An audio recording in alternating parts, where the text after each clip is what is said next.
Maybe you saw my other Jeep repair video where I put an axle seal in the rear axle of my Jeep to try to fix this leak that you saw there on the brake drum and around the axle housing. It turns out it wasn't an axle seal at all. It was the brake cylinder. I noticed that as I was finishing up the other project. So I went ahead and made another video of me putting a brake wheel cylinder in the passenger rear of my 2002 Jeep TJ Wrangler. Just buzz the tire off, take the brake drum off. You can see it's all wet. That's all brake fluid.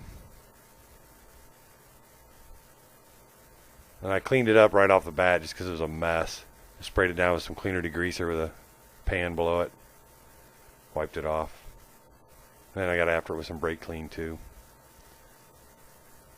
I moved around back and I got to remove the hard line. When you do that, I'd spray it with some penetrating oil first because these things can be tricky.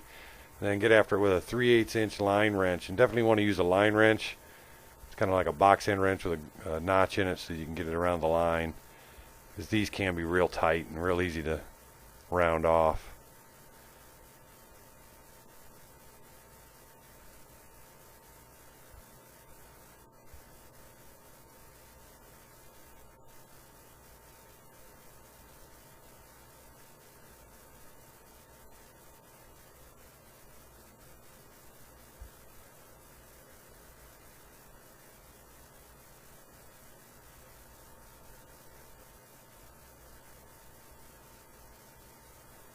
To get the line off, then we got to get in there and take the 2 bolts off that mount the wheel cylinder, brake wheel cylinder to the back plate.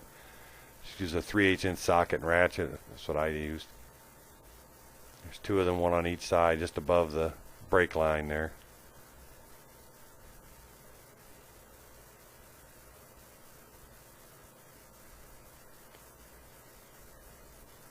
And once we get those out, the wheel cylinder will still just be held in place, kind of surrounded by all the brake pads and everything on the other side. So I have to take the brake pads loose, but we won't take them all the way off. I'm just going to take the top springs off.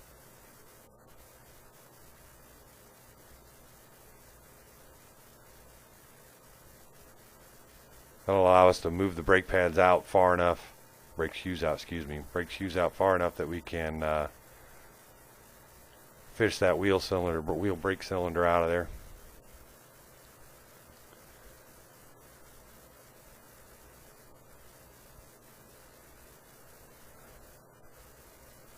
There it is.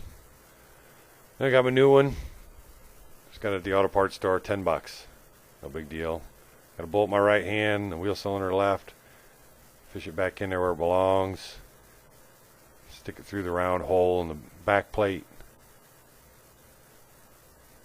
Put the bolt in from the back. Remember the 2 bolts we took out, they'll go back in.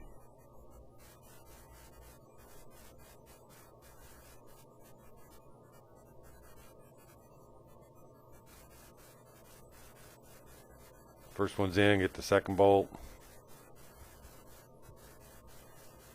Just put them in as far as I can with my fingers.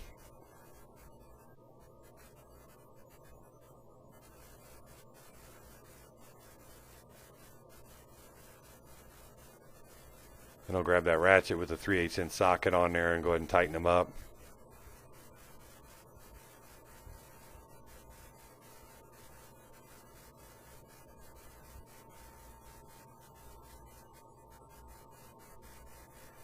Once they're tight, I'll just kind of push the shoes back in, make sure everything's in place, and make sure nothing fell apart. And I'll put the springs back on.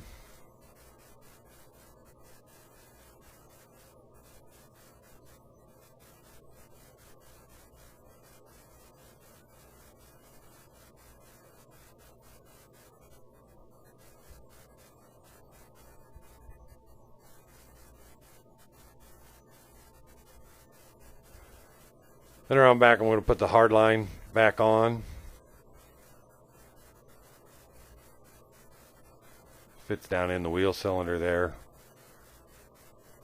Put the line in there and then just turn the fitting back in. I'm going to go as far as I can with my hand, and then I'll grab my 3/8 inch line wrench again, tighten it back up.